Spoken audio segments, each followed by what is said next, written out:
मध्य प्रदेश विधानसभा में नगरीय प्रशासन विभाग द्वारा लाए गए मध्य प्रदेश नगर पालिका संशोधन विधेयक को सदन में चर्चा के बाद पारित कर दिया गया। इसके बाद नगर पालिका और परिषद के अध्यक्ष का चुनाव प्रत्यक्ष प्रणाली यानी सीधे जनता द्वारा होगा। इससे पहले अध्यक्ष का चुनाव अप्रत्यक्ष प्रणाली यानी पार्षदों द्वारा किया जाता था। संशोधन में यह भी प्रावधान रखा गया है कि अध्यक्ष को हटाने के लिए 3/4 पार्षदों द्वारा अविश्वास प्रस्ताव लाया जा सकेगा। प्रदेश के नगरीय प्रशासन मंत्री कैलाश विजयवर्गीय ने कहा कि अप्रत्यक्ष चुनाव में हॉर्स ट्रेडिंग और खरीद फरोख्त होती थी और अध्यक्ष दबाव में अपने कर्तव्यों का पालन नहीं कर पाते थे। उन्होंने कहा कि यह संशोधन प्रजातंत्र को मजबूत करेगा। हमारे यहाँ प्रत्यक्ष प्रणाली से नगर निगम, नगर पालिका और नगर परिषद में चुनाव हो रहे थे, किंतु कोविड के चलते कुछ ऐसी सलाह थी कि शहरों के अंदर तो हम डायरेक्ट प्रणाली से करें, किंतु नगर पालिका और नगर परिषद के इनडायरेक्ट करें। कोविड के बहुत सारे प्रोटोकॉल थे, इसलिए नगर पालिका और नगर परिषद के चुनाव इनडायरेक्ट प्रणाली से हुए। उसके बहुत अच्छे परिणाम नहीं आए। हार्स ट्रेडिंग हुई, खरीद फरोख्त बढ़ी और जो अध्यक्ष बना वह पूरे वर्ष पूरे समय ब्लैकमेल होता रहा।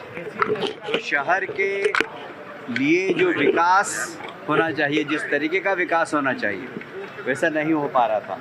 और इस संबंध में सभी दल के लोगों ने माननीय मुख्यमंत्री जी से शिकायत की कि इसको डायरेक्ट होना चाहिए। सभी दल के लोग थे उसमें और इसलिए सबकी सहमति से यह संशोधन बिल लाया गया है और इसके अंदर अब नगर परिषद, नगर पालिका और नगर निगम सबके एक साथ चुनाव होंगे। पर इसमें रिकॉल के लिए भी हमने संशोधन किया है कि अगर अध्यक्ष को बुलाना चाहें, अध्यक्ष काम नहीं कर रहा है, तो 3/4 पार्षद अविश्वास प्रस्ताव लाकर और वह प्रस्ताव कलेक्टर को देंगे। कलेक्टर उसका परीक्षण करेगा, फिर वो राज शासन को भेजेगा, राज शासन उसका परीक्षण करेगा। यदि वो सब चीज़ सही पाई गई, प्रक्रिया सही पाई गई, तो फिर राज शासन निर्वाचन आयोग को भेजेगा।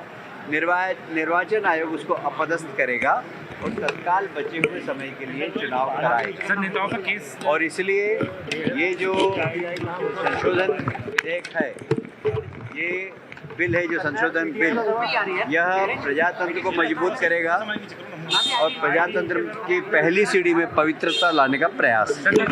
वहीं दूसरी ओर कांग्रेस ने इस बिल को राजनीतिक एजेंडा बताया। नेता प्रतिपक्ष उमंग सिंघार ने कहा कि बीजेपी वोटर लिस्ट में गड़बड़ी करके चुनाव जीतना और नगर पालिका को राजनीतिक अखाड़ा बनाना चाहती है। देखिए, आप ये भारतीय जनता पार्टी का सिर्फ राजनीतिक एजेंडा है। चुनाव एक का मॉडल है कि हम चुनाव कैसे जीते। जनता की समस्याएं बहुत सारी है। आज पूरे प्रदेश के अंदर मास्टर प्लान नहीं आए। इंदौर सरी की जगह जबलपुर, भोपाल, ग्वालियर, रीवा और ऐसे कई है जहां पर आज मास्टर प्लान नहीं है। सरकार विकास की बात करना चाहती है, लेकिन राजनीतिक रूप से पीछे के दरवाजे से घुसना चाहती है।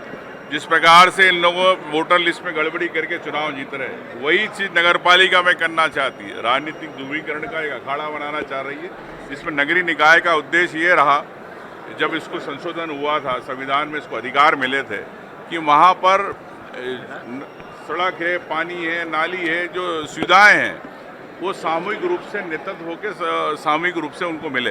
लेकिन सरकार उसको राजनीतिक अखाड़ा बनाना चाहती है नगर पालिका को। राइट टू रिकॉल के लिए कहा गया है, इसमें क्या कहेंगे? देखिए, 3 साल के बाद या तो जनता को बुलाना चाहिए, तो आप एक तरफ बोलते हो पार्षदों को, पहले व्यवस्था पहले पार्षदों की थी, फिर 3 साल के बाद आप पार्षदों को बोल रहे हो आप, तो इसमें बदलाव क्या है? अगर आप जनता से चुनना चाहते हैं तो जनता को राइट टू रिकॉल का अधिकार होना था। ब्यूरो रिपोर्ट, जनसंचार न्यूज़, भोपाल।